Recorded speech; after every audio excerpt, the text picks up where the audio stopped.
Hai, saya Joe. Balik lagi di Dinding Joe. Colorado adalah negara bagian Amerika Serikat yang memiliki beragam gurun gersang, ngarai sungai, dan pemandangan pegunungan yang menakjubkan. Tempat ini terkenal dengan banyaknya gunung, taman nasional yang cantik, pabrik bir, aneka budaya, dan kegiatan outdoornya seperti hiking, ski, dan bersepeda. Colorado juga merupakan rumah bagi banyak hewan besar. Anda dapat menemukan daging bison dan rusa di antara banyak daging eksotis di menu restoran-restoran yang ada di sana. Selain burger, Anda biasanya dapat menemukan sosis, steak, dan bahkan dendeng yang terbuat dari daging hewan-hewan tersebut. Nah, di antara kurang lebih 5 juta penduduk yang menempati negara bagian ini, tinggallah seorang gadis cantik bernama Ashley. Ashley Mary Doolittle ini lahir pada tanggal 20 Mei 1998 di Louisville, Colorado dari orang tuanya bernama Anne Mary dan Jeff. Ashley memiliki 2 saudara laki-laki, Michael dan Brandon, yang sangat menyayangi dirinya. Dia tumbuh menjadi anak yang penuh energi, humoris, baik hati, pekerja keras, dan selalu menawarkan bantuan apabila melihat orang lain kesusahan. Sejak berusia 5 tahun, Ashley suka banget dengan kegiatan berkuda. Orang tuanya mendukung hobinya tersebut. Mereka membelikan Ashley kuda poni agar Ashley rajin latihan menunggangi kuda. Kecintaannya pada kuda dipupuk dari dini, sehingga hal itu benar-benar menjadi bagian besar dari dirinya. Di usia 8 tahun, Ashley mulai mengikuti pertunjukan berkuda, dan dia benar-benar jatuh cinta dengan komunitas dan gaya hidup rodeo. Pada tahun 2016, Ashley juga mengikuti Boulder County Fair dan Rodeo Royal Court, di mana Ashley dinobatkan sebagai Lady in Waiting yang pekerjaannya mendampingi Ratu Rodeo untuk bersama-sama mewujudkan impian komunitas rodeo. Pekerjaan tersebut memiliki banyak tanggung jawab, seperti membantu mempersiapkan sponsor, merencanakan penggalangan dana, menghadiri acara komunitas, belajar menjadi juru bicara acara, dan banyak lagi lainnya. Dalam hal ini, benar-benar merupakan suatu kehormatan besar bagi Ashley. Dengan menjadi Lady in Waiting di rodeo, berarti dia hanya tinggal menunggu 1 tahun lagi untuk dinobatkan menjadi Ratu Rodeo. Di komunitas ini, banyak anak-anak kecil yang mendatangi Ashley dan meminta tanda tangannya. Mereka menjadikan Ashley sebagai idola mereka. Selain memiliki kesibukan sebagai Lady in Waiting, Ashley juga merupakan anggota klub Boulder County 4-H yang mendorong anak-anak kecil untuk bergabung dengan komunitas berkuda dan mempelajari keterampilan menunggang kuda. Ashley juga sering berkompetisi di beberapa balapan kuda pacu dan belajar menunggangi kuda sambil memanah. Di tengah kesibukannya, Ashley bahkan juga menjadi anggota pendiri dan 2 kali menjabat sebagai wakil presiden cabang FFA Thompson Valley, yang merupakan organisasi mahasiswa untuk individu yang tertarik pada pertanian. Pada bulan Mei 2016, Ashley baru saja lulus dari SMA Berthoud High School. Setelah itu, pada musim gugur di tahun yang sama, Ashley berencana kuliah di Colorado State University, di mana dia akan mengambil jurusan bisnis pertanian. Ashley sudah nggak sabar untuk memulai babak baru dalam kehidupannya yang penuh dengan kebahagiaan. Sayangnya, semua itu harus hancur di tangan seorang cowok yang dia cintai. Cowok itu bernama Tanner Flores. Mereka sudah berkencan sejak SMA. Tanner ini sangat mengontrol Ashley. Dia selalu mendikte apa yang Ashley boleh dan tidak boleh lakukan. Satu hal yang paling dibenci Tanner adalah melihat Ashley ke pesta. Dia tidak pernah mengizinkan Ashley pergi ke pesta bahkan ketika Ashley sudah masuk ke perguruan tinggi. Sebenarnya, hal ini merupakan red flag, dan Ashley sudah menyadarinya. Hanya saja Ashley berpikir, mungkin normal kalau cowoknya gak kasih izin dia ke pesta. Bisa jadi, Tanner mungkin cemburu kalau Ashley didekati sama cowok-cowok lainnya. Pada kenyataannya, Tanner emang sangat pencemburu. Dia takut kehilangan Ashley. Ya, walaupun pada awalnya Ashley menikmati perhatian cowoknya ini, tapi lama-lama Ashley mulai muak dengan semuanya. Setelah sekitar setahun berkencan dengan Tanner, Ashley menyadari bahwa dia bukanlah cowok yang tepat untuk dirinya. Jadi, Ashley memutuskan untuk berpisah dengan Tanner. Pada tanggal 4 Juni 2016, atas permintaan Tanner, dia dan Ashley akhirnya pergi mendaki di Estes Park untuk mendiskusikan hubungan mereka. Sepulangnya dari sana, Tanner masih belum bisa menerima kenyataan kalau Ashley minta putus. Pokoknya, bagi Tanner mereka masih pacaran dan gak akan berpisah. Keesokan harinya, Ashley sedang berada di restoran Sunday Steakhouse and Saloon di Fort Collins bersama dengan beberapa temannya. Tiba-tiba Tanner muncul dan mengagetkan Ashley. Tentu saja Ashley menjadi jengkel. Dia tidak ingin berhubungan lagi dengan Tanner. Tapi Tanner nggak peduli. Dia mencoba meraih tubuh Ashley dan memutarnya ke arahnya agar dia bisa lebih mudah berbicara dengan Ashley. Ashley pun menjadi marah. Dia langsung meninggalkan restoran begitu saja. Kemudian keesokan harinya, Tanner meyakinkan Ashley untuk bertemu lagi dengannya. Kali ini mereka janjian ketemu di sebuah tempat wisata yang bernama Lone Hagler Reservoir. Ashley pun mengiyakan ajakan tersebut karena dia sudah capek berdebat dengan Tanner. Di akhir pertemuan itu, entah bagaimana, Tanner yakin bahwa mereka sudah baikan dan kembali pacaran. Anehnya di sisi lain, Ashley sekali lagi dengan jelas mengatakan bahwa mereka sudah tidak bersama lagi.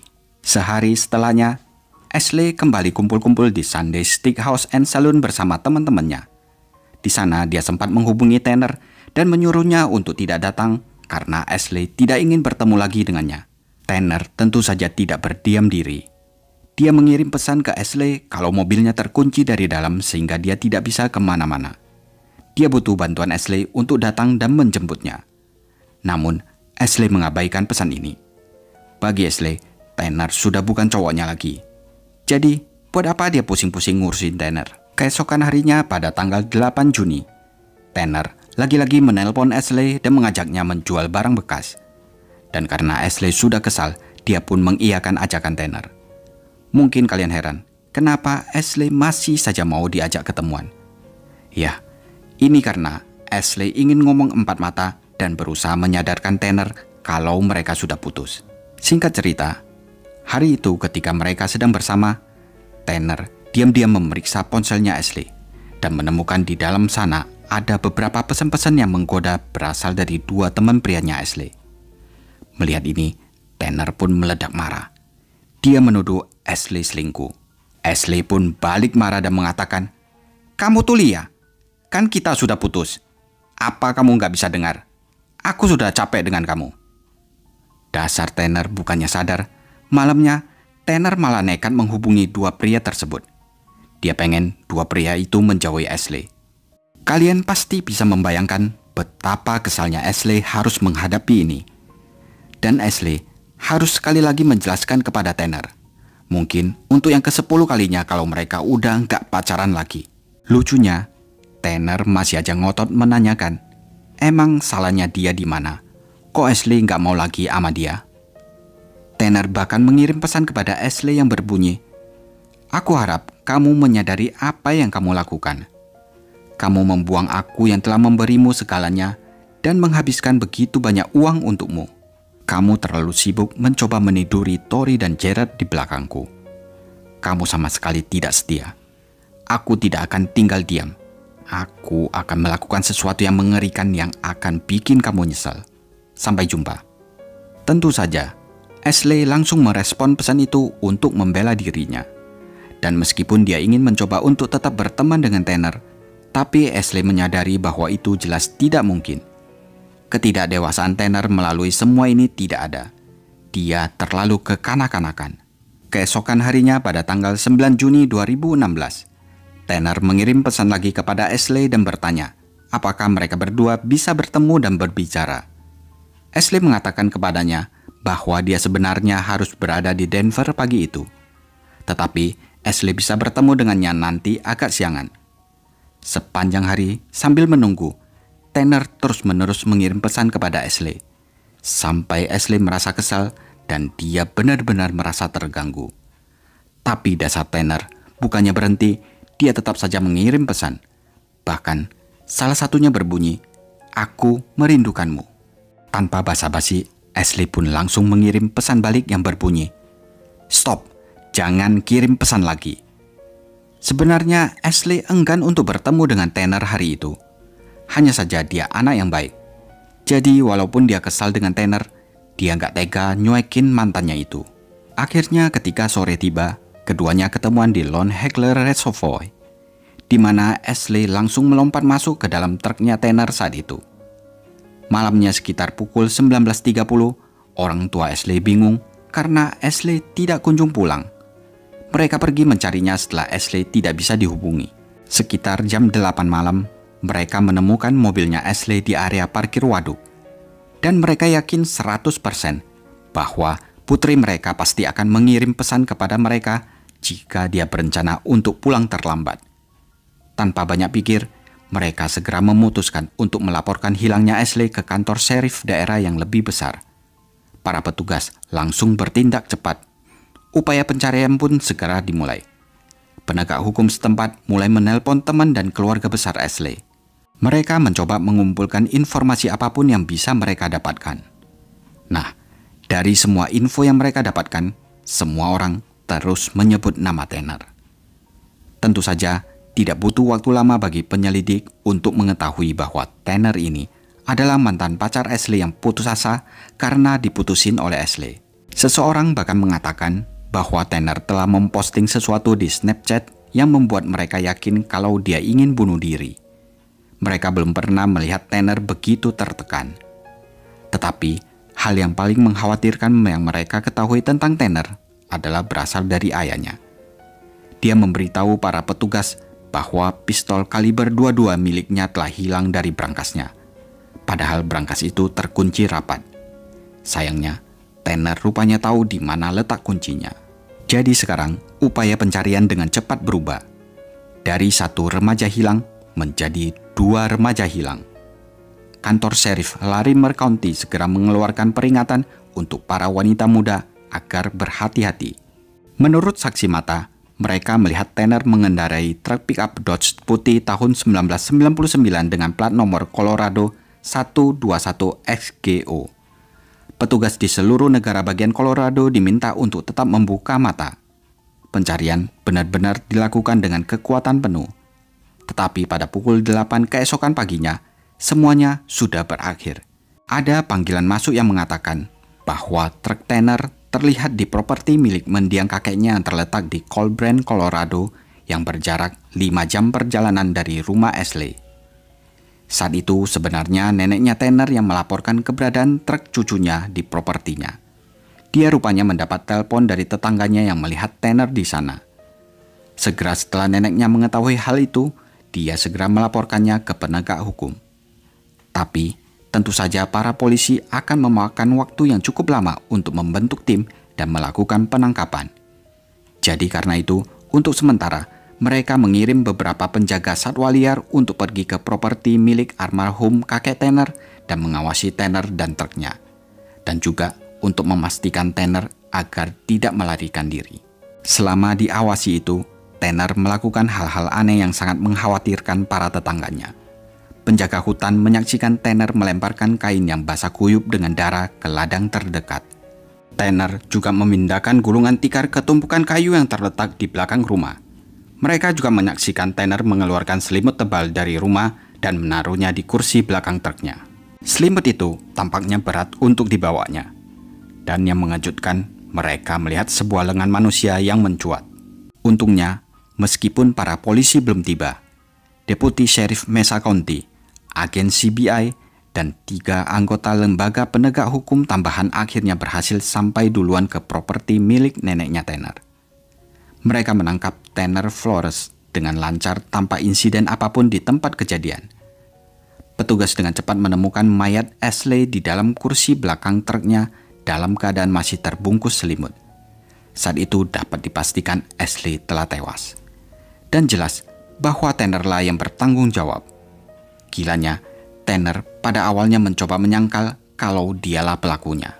Saat diinterogasi pada tanggal 10 Januari, Tanner menjelaskan kepada petugas bahwa ketika dia dan Ashley sedang mendiskusikan hubungan mereka di truknya, Ashley mengambil pistol dan mengarahkannya ke kepalanya sendiri. Tanner mencoba merebut pistol itu darinya. Tetapi selama rebutan, pistolnya meledak dan Ashley tertembak. Tanner kemudian berkata bahwa dia akhirnya menembak Ashley 2 kali lagi untuk mengakhiri rasa sakitnya karena tembakan pertama tidak membunuh Ashley. Cerita itu benar-benar konyol. Para petugas tak ada yang percaya dengan pernyataan Tanner. Untungnya beberapa menit kemudian Tanner berterus terang tentang apa yang sebenarnya terjadi. Dan asal kalian tahu, apa yang sebenarnya terjadi sungguh mengerikan. Jadi sore itu, mereka berdua bertemu di Lone Hagler Reservoir. Mereka berkendara ke barat menuju Danau Carter, dan disinilah mereka berbicara tentang hubungan mereka. Ashley mengatakan bahwa dia tidak akan kembali pacaran dengan Tanner. Namun, dia akan menikahi Tanner nantinya setelah dia menjajaki hubungan dengan pria lain terlebih dahulu. Sayangnya, kita semua tidak tahu apakah Ashley benar-benar mengatakan ini atau tidak. Setelah percakapan itu, Tanner mengantarkan Ashley kembali ke truknya. Entah apa yang terjadi kemudian, Ashley tiba-tiba memelototi Tanner di truknya. Melihat itu, Tanner kemudian mengulurkan tangan ke kursi belakang, mengambil pistol dan menembak Ashley 2 kali di belakang kepalanya. Sungguh malang nasib Ashley. Sebenarnya saat itu dia belum mati. Namun, Tanner menembak Ashley untuk ketiga kalinya dan mengakhiri penderitaan Ashley. Setelah itu, dia mencoba membersihkan tubuh Ashley sebaik yang dia bisa dan kemudian berkendara dari Larimer County menuju ke properti almarhum kakeknya. Setelah memberikan pernyataannya, Tanner ditahan tanpa jaminan di Mesa County Jail. Beberapa hari kemudian di tanggal 17 Juni, dia dipindahkan ke penjara Larimer County. Dan itu terjadi di hari yang sama di mana pemakaman Ashley sedang berlangsung. Dan seperti yang kalian bayangkan, teman-teman dan keluarga Ashley sangat terkejut dan terpukul. Mereka tidak dapat percaya bahwa ini benar-benar terjadi. Kematian Ashley ditangisi oleh lebih dari 700 orang yang berkumpul di pemakamannya di paroki Katolik St. John Evangelist di Loveland, Colorado.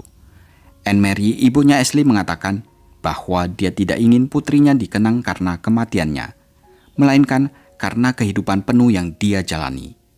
Di usia 18 tahun, Ashley telah mencapai begitu banyak hal dan dia benar-benar menentukan masa depannya sendiri untuk menjadi sukses.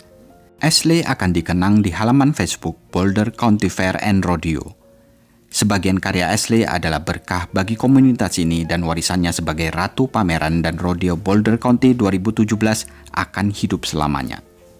Pada tanggal 20 Juni, Tanner muncul untuk sidang pertamanya dan dia didakwa telah melakukan pembunuhan tingkat pertama dan penculikan tingkat 2. Di bulan Oktober 2017, persidangan Tanner dimulai. Ruang sidang dipenuhi oleh teman dan keluarga dari kedua remaja tersebut. Seperti yang dapat Anda bayangkan, hari itu merupakan minggu yang sangat emosional bagi semua orang. Sebenarnya, tidak ada keraguan kalau emang Tanner yang membunuh Ashley. Cuman yang dipertanyakan adalah, apakah dia melakukannya secara terencana atau tidak. Tanner menjelaskan semua detail mengerikan tentang apa yang terjadi hari itu, dan dia menegaskan kembali bahwa itu terjadi begitu saja. Dia tidak menyangkal apa yang dia lakukan.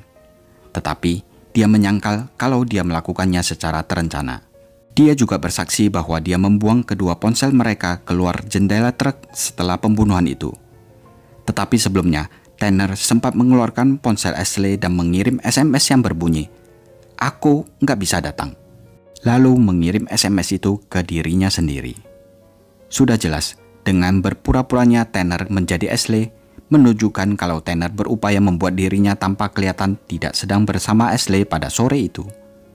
Dan yang benar-benar membuat muak adalah apa yang Tanner lakukan malam itu sebelum dia tertangkap. Saat dia sampai di properti kakeknya, dia memecahkan kaca pintu geser untuk mendapatkan akses ke rumah kakeknya itu. Setelah itu, dia membersihkan sebagian darah Ashley yang menempel di tubuhnya.